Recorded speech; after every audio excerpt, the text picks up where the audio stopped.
Hello everyone, I am Priyanka Gaur. Welcome back to my channel learning with pace. हम लोग class 9th की history का second chapter कर रहे हैं। सेकेंड चैप्टर का ये है आज टॉपिक द सिविल वॉर। इससे पहले कि हमने सारे टॉपिक्स कर लिए हैं, उन सभी का लिंक आपको डिस्क्रिप्शन बॉक्स में मिल जाएगा। तो सबसे पहले हम सिविल वॉर को समझते हैं। देखो, सिविल वॉर किसे कहा जाता है? जब सेम कंट्री में दो या दो से ज़्यादा ग्रुप्स के बीच में जब लड़ाई होती है ना, तो उसे हम बच्चों सिविल वॉर कहते हैं। सो दैट मीन्स हम इससे क्या समझे कि जब दो कंट्रीज़ या दो से ज़्यादा कंट्रीज़ के बीच में वॉर होती है ना, तो उसे हम सिविल वॉर नहीं कहते, बल्कि सिविल वॉर हम उसे कहते हैं जब सेम कंट्री में वॉर हो। ध्यान रखना ये चीज़। तो अब हम पढ़ेंगे कि रशिया में किस तरीके से सिविल वॉर हुआ। एक तरफ बोल्शेविक पार्टी थी एंड दूसरी तरफ बहुत सारी अदर पार्टीज़ थी जो बोल्शेविक्स के खिलाफ थी। तो यहाँ पर शुरू होती है civil war. When the Bolshevik ordered land redistribution, the Russian army began to break up. जब बोल्शेविक्स ने लैंड को रीडिस्ट्रीब्यूट करने का ऑर्डर दिया कि अब ज़मीन को दोबारा से बांटा जाएगा और ज़मीन बांटकर पेजेंट्स को दी जाएगी, तो ये ऑर्डर किसने दिया था? बोल्शेविक्स ने दिया था। ठीक है। तो जैसे ही ये खबर रशियन आर्मी को लगी, मतलब रशियन आर्मी में जो लोग थे, जब उनको ये बात पता चली, तो तभी से रशियन आर्मी टूटने लगी। ऐसा क्यों था? क्योंकि रशियन आर्मी में जितने भी सोल्जर्स थे, ज़्यादातर उनमें से सोल्जर्स पेजेंट्स थे। अब ये जो पेजेंट्स थे, ये अपने घर वापस जाना चाहते थे, क्योंकि बोल्शेविक्स ने ऑर्डर दे दिया था लैंड रीडिस्ट्रीब्यूशन का।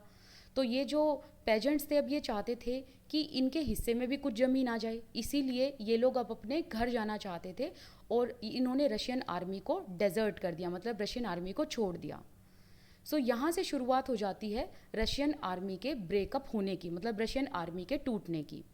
और बोल्शेविक्स की आइडियोलॉजी तो हमने पढ़ ली कि ये लोग सोशलिज्म को प्रिवेल करना चाहते थे। ये नहीं चाहते थे कि किसी एक ऑनर के हाथ में वेल्थ हो, लैंड हो। तो इसीलिए बोल्शेविक्स चाहते थे कि जो बहुत बड़ी बड़ी ज़मीनों वाले लैंड ओनर्स हैं, इनकी ज़मीनों को रीडिस्ट्रीब्यूट किया जाए और इन ज़मीनों को बांटकर ये सारी ज़मीनें किसको दे दी जाए? पेजेंट्स को दे दी जाएं।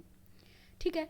सो रशियन आर्मी में ज़्यादातर लोग पेजेंट्स थे, ज़्यादातर जो सिपाही थे वो पेजेंट्स थे। तो ऑब्वियसली सी बात है, अब ये पेजेंट्स चाहेंगे कि इनके पास भी ज़मीन आए। तो इसीलिए पेजेंट्स ने रशियन आर्मी को छोड़ना शुरू कर दिया और ये लोग अपने घर वापस आ गए।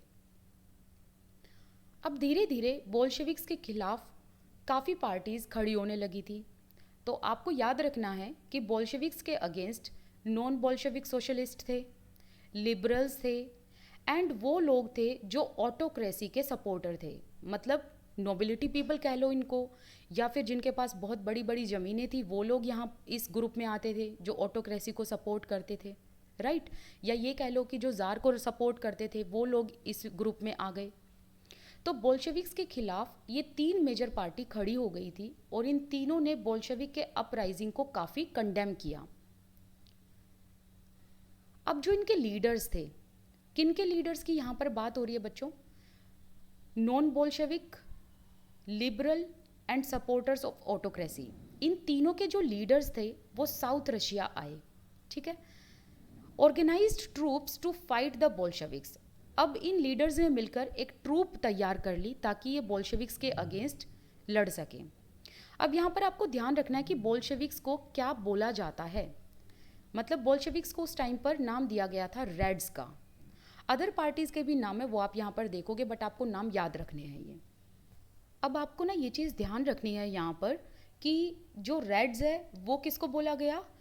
बोल्शेविक्स को बोला गया। ग्रीन्स किसे बोला गया? सोशलिस्ट रेवोल्यूशनरीज को बोला गया। एंड वाइट्स किसे कहा गया? प्रो जारिस्ट्स को कहा गया। मतलब वो लोग जो ऑटोक्रेसी को सपोर्ट करते थे उनको तो वाइट्स कहा गया, एंड सोशलिस्ट रेवोल्यूशनरीज को ग्रीन्स कहा गया, एंड बोल्शेविक्स को रेड्स कहा गया। तो आप ये ध्यान रखेंगे, इम्पोर्टेंट है। देखो, 1918 एंड 1919 के टाइम पे रशियन एम्पायर के काफ़ी एरियाज़ पे ना इन ग्रीन्स एंड वाइट्स का कंट्रोल था। अब आप कहोगे कि हम जब से पढ़ते आ रहे हैं कि रशिया में बोल्शेविक्स का कंट्रोल था, तो अब ये लोगों का कंट्रोल कैसे आ गया? देखो, मैं क्लियर करती हूँ इस चीज़ को। 1917 अक्टूबर में रेवोल्यूशन शुरू हुआ था। कहाँ पर हुआ था? पेट्रोग्राड में। ठीक है। अब इससे बाहर निकलते निकलते आप क्या देख रहे हो कि मॉस्को में भी शुरू हो गया रेवोल्यूशन, है ना, हमने देखा ना मॉस्को में भी रेवोल्यूशन शुरू हो गया। तो पेट्रोग्रेड, मॉस्को एंड थोड़ी और बहुत जगह थी जो सेंट्रल पार्ट थे, वहाँ पर ना बोल्शेविक्स का कंट्रोल हो चुका था। बट बोल्शेविक्स का कंट्रोल पूरे रशिया पर नहीं हुआ था, बहुत सारे ऐसे पार्ट थे जहाँ पर इन ग्रीन्स एंड वाइट्स का कंट्रोल था। ठीक है, ये चीज़ समझ गए। अब देखो क्या हुआ कि वाइट्स एंड ग्रीन्स का जिन एरिया पर कंट्रोल था वहाँ पर ये अपनी पकड़ मजबूत कर रहे थे, एंड बोल्शेविक्स चाहते थे कि इनका रूल पूरे रशिया पर हो। जब इनके बीच में सिविल वॉर हो रही थी, किसके बीच में, बोल्शेविक एक तरफ एंड दूसरी तरफ ग्रीन्स एंड वाइट्स, मतलब सोशलिस्ट रेवोल्यूशनरीज एंड प्रो जारिस्ट्स। तो इन दोनों ही दलों के बीच में क्या हो रही थी, लड़ाई हो रही थी, जिसे हम सिविल वॉर कह रहे हैं। अब मैंने दो दल इसलिए बोला क्योंकि एक साइड एक पार्टी बोल्शेविकी एंड दूसरी साइड जो है ग्रीन्स एंड वाइट्स एक तरफ मिले हुए थे बोल्शेविक्स के अगेंस्ट। अब इसी टाइम पर जो नॉन बोल्शेविक्स थे, मतलब जो बोल्शेविक्स के खिलाफ जो भी पार्टी थी, उनको सपोर्ट कौन कर रहे थे, उनको सपोर्ट करने के लिए आगे आई कैपिटलिस्ट कंट्री जैसे कि French, American, British and Japanese. तो इन्होंने अपनी ट्रूप्स भेजी यहाँ से, क्योंकि ये नहीं चाहते थे, ये जो कैपिटलिस्ट कंट्री है French, American, British and Japanese, ये नहीं चाहते थे कि सोशलिज्म इनके यहाँ प्रीवेल हो जाए, और ये लोग नहीं चाहते थे कि इनकी कंट्री में पॉलिटिकल सिस्टम कोलैप्स हो जाए। इसीलिए ये नॉन बोल्शेविक्स का सपोर्ट कर रहे थे। मतलब नॉन बोल्शेविक में वो सारे के सारे लोग आ गए जो बोल्शेविक के खिलाफ थे, जो नहीं चाहते थे कि सोशलिज्म प्रीवेल हो। तो ये जो सारी की सारी कैपिटलिस्ट कंट्री थी, ये ऑलरेडी बहुत वरीड थी कि किस तरीके से रशिया में सोशलिज्म अपनी पकड़ मजबूत किए जा रहा है। तो इसलिए इन्होंने क्या करा, यहाँ पर ट्रूप्स भेज दी। अब लड़ाई हो जाती है ट्रूप्स एंड बोल्शेविक्स के बीच में। क्योंकि ट्रूप्स यहाँ पर क्यों भेजी गई, ताकि सोशलिज्म को रोका जाए, कि सोशलिज्म प्रीवेल ना हो रशिया में। प्रीवेल मतलब क्या होता है कि सोशलिज्म ना फैले। एंड दूसरी तरफ बोल्शेविक्स जो थे वो अपनी आइडियोलॉजी को लेकर काफ़ी स्ट्रॉन्ग थे। तो इन दोनों ही पार्टी के बीच में जब लड़ाई होती है तो बहुत नुकसान होता है रशिया में। लूटिंग होती है, बैंडिट्री होती है, फैमीन आ जाती है, मतलब लोग भूखे मर जाते हैं, राइट। बहुत सारी मर्डर होती है, मैसेकर होता है, लोगों की जान जाती है। बहुत सारी ऐसी चीज़ें हुई जिससे काफ़ी टर्मोइल होने लगा था यहाँ पर इस टाइम पे। Now the supporters of private property among whites, they took harsh step with peasants who had seized lands. अब जो whites people थे, मतलब वो ग्रुप जिसे हम प्रो जारिस्ट कहते हैं, या फिर ये कह लो जो ऑटोक्रेसी के सपोर्टर में थे, तो ये लोग ना प्राइवेट प्रॉपर्टी को सपोर्ट करते थे। क्यों सपोर्ट करते थे, ये चाहते थे, और इनकी क्या आइडियोलॉजी थी, ये चाहते थे कि जिसकी जैसी लैंड है ना वो उसी के पास रहनी चाहिए। जो बड़े बड़े लैंड ओनर्स हैं, अगर उनके पास उनकी ज़मीन है तो उनसे क्यों छीन रहे हो आप, उनकी ज़मीन उन्हीं के पास रहनी चाहिए, ठीक है। लेकिन on the other hand Bolsheviks क्या चाहते थे कि लैंड का रीडिस्ट्रीब्यूशन हो। एंड बोल्शेविक्स का ये भी मानना था कि प्रॉपर्टी ना पब्लिक होनी चाहिए, प्राइवेट नहीं होनी चाहिए। तो इस टाइम पर क्या हुआ ना कि बोल्शेविक्स ने गांव के किसानों को ये आज़ादी दे दी कि ये बड़े बड़े लैंड ओनर्स की ज़मीनों को सीज़ कर सकते हैं। तो पेजेंट्स ने ऐसा ही किया। तो अब हुआ क्या, इसका रिज़ल्ट ये हुआ कि जो वाइट्स पीपल थे, मतलब वो लोग जो ऑटोक्रेसी को सपोर्ट करते थे, अब उन्होंने पेजेंट्स के अगेंस्ट हार्श स्टेप लिए, जिससे पेजेंट्स का काफ़ी नुकसान हुआ एंड इनको काफ़ी फिजिकली हार्म भी हुआ। अब जैसे ही ये नॉन बोल्शेविक ग्रुप ने ऐसे कदम उठाए पेजेंट्स के अगेंस्ट, तो इससे पेजेंट्स का जायज़ है कि गुस्सा हाई हो जाएगा। तो अब क्या हुआ, अब हुआ ये, इसका रिजल्ट ये हुआ कि नॉन बोल्शेविक्स की जो पॉपुलैरिटी थी वो तो अब डाउन हो गई एंड बोल्शेविक्स की पॉपुलैरिटी ऊपर हो गई। रीज़न, क्योंकि जो नॉन बोल्शेविक्स थे उन्होंने पेजेंट्स को मारने की, उनको धमकाने की कोशिश की, उनको फिजिकली हार्म करने की कोशिश की। तो ऑब्वियसली सी बात है पेजेंट्स उन्हीं को तो सपोर्ट करेंगे जो इनके हक के लिए लड़ रहे हैं। तो पेजेंट्स को लगा कि इनके हक के लिए सिर्फ बोल्शेविक ही लड़ रहे हैं, तो इसीलिए इन्होंने क्या करा कि बोल्शेविक्स को सपोर्ट करना शुरू कर दिया। अब धीरे धीरे हम आगे चलते जाएं तो बाय जनवरी 1920 तक आते आते बोल्शेविक का रशियन एम्पायर के बहुत सारे पार्ट पर कंट्रोल हो चुका था, क्योंकि बोल्शेविक्स की पॉपुलैरिटी अब बढ़ती ही जा रही थी। पेजेंट्स के अलावा बोल्शेविक के हेल्प में बहुत लोग सामने आए, जैसे कि non Russian nationalities and Muslim Jadidists. अब ये नॉन रशियन नेशनलिटीज़ का मतलब क्या है? देखो, रशियन एम्पायर बहुत बड़ा था, इसमें बहुत सारी जो आज के टाइम पर कंट्री है ना, वो कंट्रीज़ इसका पार्ट थी रशियन एम्पायर का, जैसे कि Kazakhstan, Uzbekistan, Ukraine, Finland, Poland, है ना। ये सारे के सारे रशियन एम्पायर का पार्ट थे। एंड इसके अलावा बहुत अदर जो मतलब नेशनलिटीज़ थी उस टाइम पर, वो रशियन एम्पायर का पार्ट थी। तो इन ये जो सभी लोग थे, ये बोल्शेविक्स के कोऑपरेशन के लिए आगे आए, बोल्शेविक को हेल्प करने लगे। इसके साथ साथ मुस्लिम जेडिडेट्स भी ये बोल्शेविक के सपोर्ट में आगे आए। लेकिन ये जो कोऑपरेशन था नॉन रशियन नेशनलिस्ट का, ये इतना काम नहीं आया, क्योंकि जो रशियन कॉलोनिस्ट थे वो खुद बोल्शेविक बन चुके थे। खीवा एक जगह है, कहाँ पर है? सेंट्रल एशिया में ये पड़ता है। तो बोल्शेविक ने क्या करा कि यहाँ पर रहने वाले जो लोकल नेशनलिस्ट थे उनको मारना शुरू कर दिया, उनका मैसेकर करना शुरू कर दिया। किस चीज़ के नाम पर? In the name of defending socialism. Bolsheviks ने कहा कि ये सोशलिज्म को बचा रहे हैं। सो इस चक्कर में इन्होंने क्या करा कि खीवा में इन्होंने लोगों को मारना, जो यहाँ पर रहने वाले लोकल नेशनलिस्ट थे उनको मारना शुरू कर दिया। अब जैसे ही ये इंसिडेंस हुआ तो इससे काफ़ी लोग हैरान और परेशान हो गए थे कि जो बोल्शेविक गवर्नमेंट है ये एक्चुअल में क्या रिप्रेजेंट करना चाहती है, क्या इनकी पॉलिसी है, ये किस तरीके से काम करना चाहती है। ठीक है, तो इस तरीके से लोग थोड़े से अब कंफ्यूज होने लगे थे। अब ये जो फ्रिक्शन था Bolsheviks and other local nationalities के बीच में, इस फ्रिक्शन को कम करने के लिए एक रेमेडी निकाली।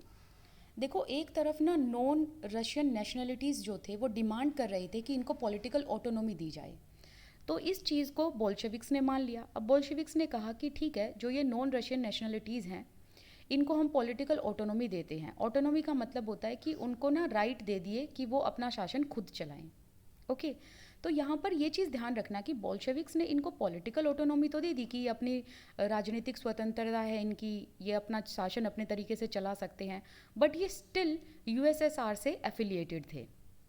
तो ये नॉन रशियन नेशनलिटीज़ कौन कौन सी होगी? जो रशियन एम्पायर देखो बहुत बड़ा था, ठीक है, तो जो रशिया के आसपास जो स्टेट्स थी ना, उनको नॉन रशियन नेशनलिटीज़ कहा जाता है, लेकिन ये यूएसएसआर का हिस्सा थी। तो यहाँ पर एक तरफ तो इनको पॉलिटिकल ऑटोनॉमी दे दी, दूसरी ही तरफ बोल्शेविक्स ने ये कहा कि हम सेंट्रल पावर में हैं और हमारी पॉलिसीज़ आपको माननी पड़ेगी, ऑल्दो हम आपको पॉलिटिकल ऑटोनॉमी देते हैं, लेकिन आप यूएसएसआर का हिस्सा हो। मतलब बोल्शेविक्स ने नॉन रशियन नेशनलिटीज़ को कहा कि आप यूएसएसआर का हिस्सा हो और जो हम सेंट्रल पॉलिसीज़ बनाएंगे वो आपको माननी पड़ेगी। यूएसएसआर मतलब ये जो स्टेट है ये बोल्शेविक ने क्रिएट की थी, कब की थी? 30 दिसंबर 1922 को। But since this was combined with unpopular policies, अब बोल्शेविक्स ने कुछ ऐसी पॉलिसीज़ बनाई जो पॉलिसीज़ काफ़ी अनपॉपुलर थी, और ये भी हमने पढ़ा कि वन पार्टी मतलब टोटलिटेरियनिज्म चल रहा था उस टाइम पर रशिया में। तो बोल्शेविक्स ने ना इन लोकल गवर्नमेंट को आदेश दिया, फोर्स किया कि अब ये सेंट्रल पॉलिसीज़ को फॉलो करें। जैसा कि मैंने आपको यहाँ पर बताया कि बोल्शेविक्स ने ये कहा था कि जो ये नॉन रशियन नेशनलिटीज़ हैं इनके पास स्वतंत्रता तो है, पॉलिटिकल स्वतंत्रता, कि ये अपना शासन खुद चलाएं अपने अपने स्टेट में, लेकिन जो सेंट्रल पॉलिसीज़ होंगी ना वो इनको माननी पड़ेंगी। तो यहाँ पर बोल्शेविक्स ने यही किया, इन्होंने इन लोकल गवर्नमेंट को फोर्स किया कि ये सेंट्रल पॉलिसीज़ को माने। तो ऐसी बहुत सारी पॉलिसीज़ बनाई थी इन बोल्शेविक्स ने जो इन लोकल गवर्नमेंट को बिल्कुल भी पसंद नहीं आ रही थी, बट बोल्शेविक्स अपनी हर पॉलिसी को इन लोकल गवर्नमेंट पर थोप रहे थे।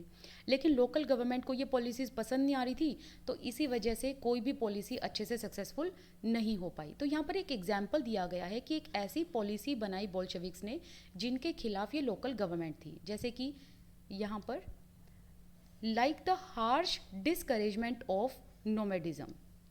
मतलब नोमैडिज्म के खिलाफ थे कौन? बोल्शेविक्स। पहले तो नोमैडिज्म का मतलब समझो। नोमैडिज्म मतलब हमने याद हो तो ये हमने ऑलरेडी प्रीवियस क्लासेस में किया हुआ है, नोमैड्स के बारे में हमने पढ़ा था, वही मीनिंग है नोमैडिज्म का।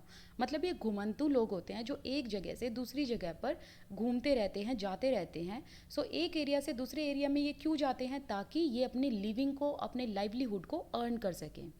सो सिंपल सी बात मैं बताऊं तो ये जो नोमैडिज्म मतलब ये जो नोमैड्स हैं ये एक जगह से दूसरी जगह इसीलिए घूमते रहते हैं, इसीलिए जाते रहते हैं ताकि ये अपना जीवन यापन कर सकें।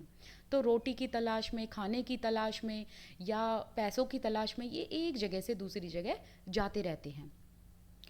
अब ये जैसे ही पॉलिसी लाई बोल्शेविक्स ने कि इनके नोमैडिज्म के मूवमेंट को बंद किया जाए, क्योंकि जो ये बोल्शेविक्स थे ये नहीं चाहते थे कि नोमैडिज्म जो है मतलब ये नोमैड्स जो है ना ये एक जगह से दूसरी जगह जा जाकर ज़मीनों को ख़राब करें, क्योंकि नोमैड्स क्या होते हैं ना, ये जहाँ रहते हैं वहाँ ये खेती करते हैं, फिर वो खेती को या तो वो ख़राब हो जाती है जगह या वो सोइल अनफर्टाइल हो जाती है, तो बहुत सारी ऐसी चीज़ें होती हैं। सो जिसके अगेंस्ट बोल्शेविक्स थे, बोल्शेविक्स चाहते थे कि नोमैड्स का ये एक जगह से दूसरी जगह घूमना सही बात नहीं है, इससे अच्छा है कि ये एक सेटल्ड लाइफ जिएं। लेकिन जैसे ही बोल्शेविक ने ये पॉलिसी रखी तो इसके खिलाफ काफ़ी सारी लोकल गवर्नमेंट थी, क्योंकि नोमैड्स जो है ना ये एक ट्राइब थी और इनका ये अपना रिचुअल भी था, ये कह लो, या फिर मतलब इसके पीछे कोई भी रीज़न हो सकता है, ठीक है। लेकिन लोकल गवर्नमेंट जो थे वो इनके अगेंस्ट थे, उनको ये पॉलिसी पसंद नहीं आई, तो इसीलिए ये पॉलिसी और अदर पॉलिसी ज़्यादा सक्सेसफुल नहीं हो पाई। अब आगे यहाँ पर बॉक्स में क्या दिया हुआ है इसको पढ़ते हैं। यहाँ पर ना अक्टूबर रेवोल्यूशन के 2 व्यूज़ दिए गए हैं। एम एन रॉय के बारे में पढ़ते हैं पहले, इन्होंने यहाँ पर अपना व्यू दिया है। एम एन रॉय कौन थे? ये इंडियन रेवोल्यूशनरी थे और ये मैक्सिकन कम्युनिस्ट पार्टी के फाउंडर भी थे। इस पार्टी का मेन एम ये था कि ये सोसाइटी को क्लासलेस बनाना चाहते थे। क्लासलेस मतलब कि ये ना कैपिटलिस्ट को हटाना चाहते थे एंड सोसाइटी में इक्वालिटी लाना चाहते थे, कि सोसाइटी किसी भी क्लास में ना बटी हो, या फिर ये कह लो कि सोसाइटी में कोई भी हायरार्किकल सिस्टम नहीं होना चाहिए। एंड ये बहुत ही प्रोमिनेंट कॉमिटर्न लीडर भी थे इंडिया, चाइना एंड यूरोप में।